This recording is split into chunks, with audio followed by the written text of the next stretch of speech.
Welcome to Montessori Education. Montessori English Medium School. Admissionlu జరుగుతున్నవి.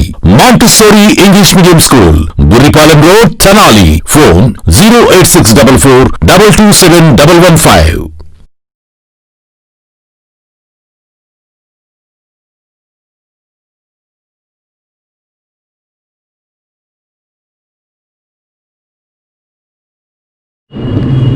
Welcome to 18th video, 10th grade English.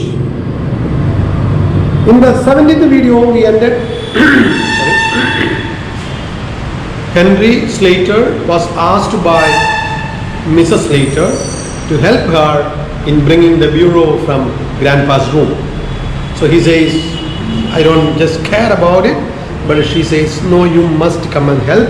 In the place of the bureau, let us keep these all chest of drawers, and that is what we ended up. Now, Henry's doubt. Suppose they come when we are doing it. So while we are carrying that, if they come, what happens? Mrs. Slater, I will fasten.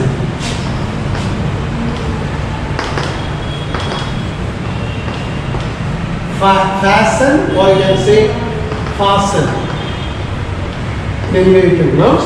I will fasten the door, front door. Henry takes his coat off. Mrs. Slater reappears. Oh, don't worry, if they come, I will fasten the door. I will close the door, front door. So if they come, what happens? They need to knock or ring the bell and enter, right? They cannot simply enter. So I do that. Meanwhile, Henry takes off his coat. Why? To help his wife. Meanwhile, Mrs. Slater fastening the front door, she comes. I will run up and move the chairs out of the way. Mrs. Slater says, okay, you come to the room there, Grandpa's room upstairs.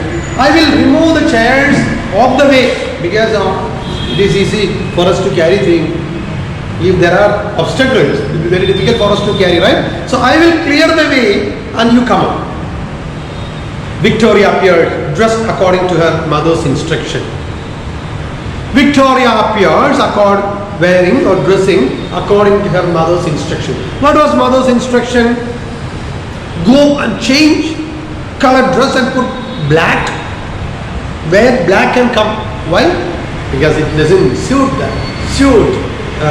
for the uncle and aunt to see you in color when your grandpa is lying dead there. So meanwhile, all this conversation happened. When she went to change, she came in black now. What have you got your coat off, father? So she asks her father, Daddy, why did you remove your coat now? Because you were in black, right? Why did you change that? Henry, mother and I.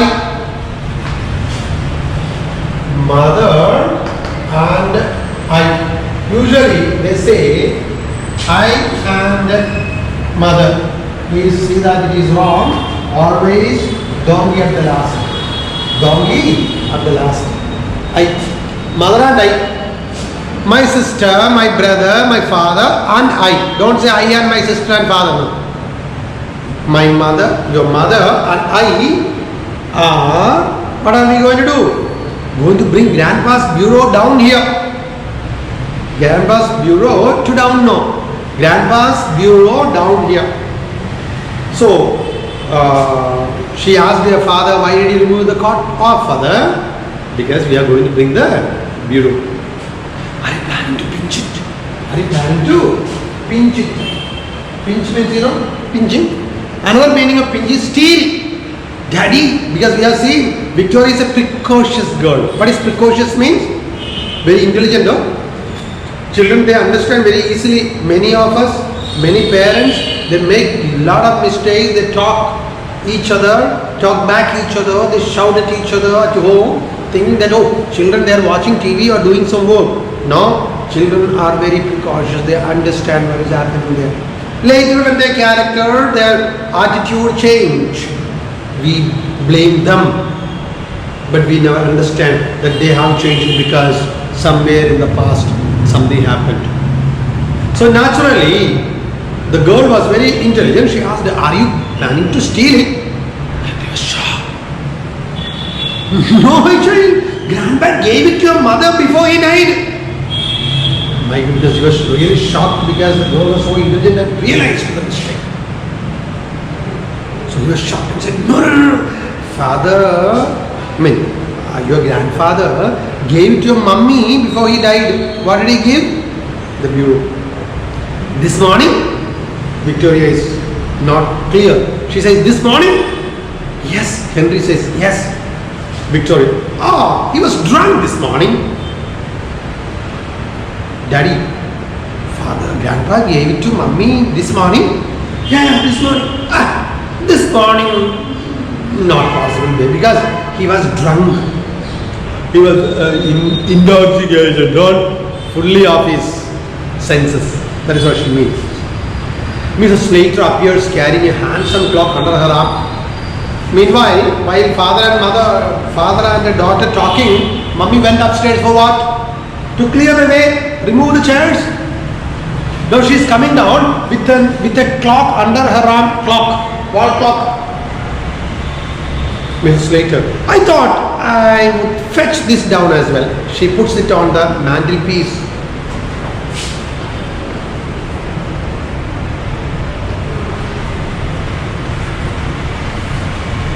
She put it on the mantelpiece. Our clock is worth nothing and this always appealed to me. So she brought it down and said she kept it on the mantelpiece. What is mantelpiece? That be around the hearth, fireplace. So on the mantelpiece she kept the clock here and said, see clock here? And said, oh, ours is a worn out one. This appealed to me. This looks nice to me. So I just wanted to have this as well. So whatever they are getting, they are bringing. Victoria, daughter says, that's grandma's clock. Be quiet, it's ours now. Come Henry, lift your end. So Mrs. Slater says, hey, keep quiet. Many times when children point out the mistakes of parents raise their voice, sound psychology, shout at them, hey, keep quiet. What do you know? Be careful. So here, Victoria was telling, Mommy, that is grandpa's clock, keep it there. Keep quiet. I know what is what. It's ours now. Hey, Henry, come on, lift your end. What is lift your end means? Lift the corner of the table or whatever it is where you are standing. Henry and Mrs. Slater, very hot and flushed.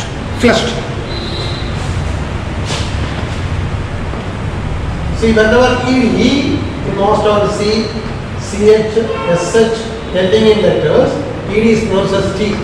It will be flushed. This is a phonetic symbol of this word, flushed. Both of them were flushed. They were, embarrassed, staggering with a pretty old-fashioned bureau containing a locked desk. They put it where the chest of drawers was and straightened the ornaments, etc. There is a knock at the door. The knocking is repeated. So somehow they dragged, they pulled, and somehow they brought the chest of grandpa's bureau and kept it where their old, dirty, shabby, untidy chest of drawers was. And they arranged their ornaments and whatever things on the table, and they kept the bureau there. Meanwhile, some knock is heard from outside on their door. Victoria assures them.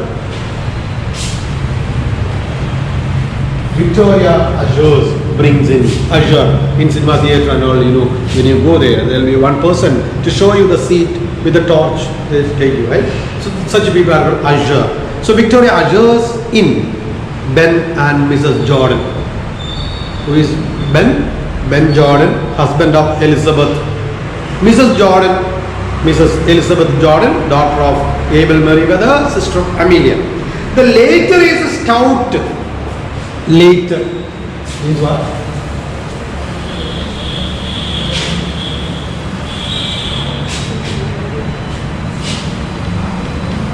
Later form. Later means the second person mentioned. Here, Victoria assures Ben and Mrs. Jordan. Here, who is later? Mrs. Jordan. Mrs. Jordan is stout, complacent. Complacent means self-satisfied. I am perfect. I am okay. Nothing wrong with me. Such attitude person is called self-complacent. She is a complacent woman with an irritating air of being always right. Some people are there, they always feel that they are right. Their attitude, their facial expression, everything is. So this woman is stout, later Mrs. Jordan, former is Mr. Jordan. The later is a complacent woman, self-satisfied woman with an irritating air of being always right. She is wearing an outfit of new morning. New morning means morning is only M-O-U-R, not M-O-R. Morning means sadness, expressing sadness. Ben is also in complete new morning. He is rather a jolly little man, but at present trying to adapt himself to the regrettable occasion. So Jordan is a very pleasant man, but he is trying to put a face of sadness. Complete black. His wife also is in complete black. They both enter, and this lady, self-complacent, and she has the air of always being right. Her husband is basically a jolly man, happy man, but he is also trying to adapt himself into this situation of being into this occasion, regrettable occasion. Mrs. Jordan sails into the room and solemnly goes straight to Mrs. Slater and kisses her. So Elizabeth comes, goes straight and embraces sister and kisses her. The men shake hands. Mr. Slater and Jordan, they shake their hand. So naturally, this is their culture. But please understand one thing here. This woman, Elizabeth, went away from here, saying, quarreling, saying that they would never set their foot in the house. But now you see, she sailed across and embraced her sister, Mrs. Jordan. Well, Amelia, and so he has gone at last. So Mrs. Jordan, sister says, oh, Amelia, finally father is out, right? See, no expression, no sadness. Father has kicked the bucket somehow. Mrs. Slater, yes, he has gone. He was 72 a fortnight last Sunday. So 72-year-old man, who? Abel Merriweather, who? Father of Mrs. Jordan and Amelia. So Jordan says, somehow gone with the wind. Yes. Last 2 weeks back, fortnight means 2 weeks. 2 weeks back, your father turned 72. She slips back at her. Slips back. You know, when you cry, you pull back the air through your nose and trying to control your tears. That is called slips back. So she slips back the chair and says, yes, 72. Ben shrilly, hey, Amelia, you must not give way. We all got to die sometime or other. So Ben is controlling Amelia, his sister-in-law. Hey Amelia, come on, don't give way. What is don't give way? Don't give a chance to. Because everybody has to die today or tomorrow, one day or the other. So please, control yourself. Don't give away. Mrs. Jordan, that is also an expression, give way. Mrs. Jordan, and now perhaps you will tell us all about it. So Mrs. Jordan is about to sit and say, okay Amelia, tell me what happened, how it happened and all that. Mrs. Slater, her father had been married this morning. He went out soon after breakfast to pay his insurance. So it happened, Jordan, Mrs. Jordan, father was very happy this morning. Usually he is a very happy man, but today he was extremely happy. After breakfast he went out for what? To pay the insurance premium. Ben, my word, it's a good thing that he did. The Ben says, my word, it's an expression to say that, oh, thank God, at least he did that. Did what? Paid the insurance premium. Mrs. Jordan, he always was thoughtful in that way. He was too honorable to have gone without paying his premium. Yeah, my father is always like that, you know. He always thinks of his children in a very thoughtful way. He does things. So he knows something wrong is going to happen. That is why he was very clear about paying premium. And he was too honorable to have gone. Too honorable to have gone with what?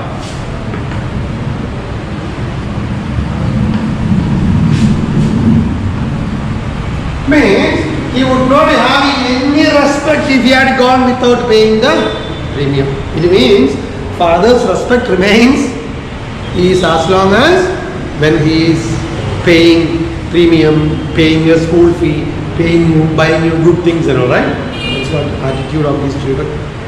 Henry. And when I came in, I found him undressed sure enough and snug in bed. So Henry says, now wife was telling, he went out this morning, So Henry says, yeah, when I came in, I saw him snug, completely lying in bed, almost about to sleep. Undressed, and he was sleeping in the night dress. Mrs. Slater. And when we had finished dinner, I thought I would take a bit of something on a tray. He was lying there for all the world as if he was asleep. So I put the tray down on the bureau, or correcting herself, on the chest of drawers and went to waken him. He was quite cold. So after dinner, I thought I would take something for him to have dinner because he came, went out to pay premium and he was already snug in the bed, and I thought I will take something for him, and very comfortably, snug means very comfortably he was asleep. That is what Henry says.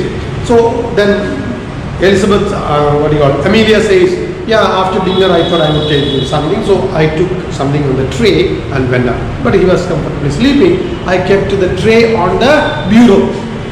As soon as she said bureau, she corrected herself. No, I kept it on the chest of drawers. Why do you think she corrected herself? Saying this word,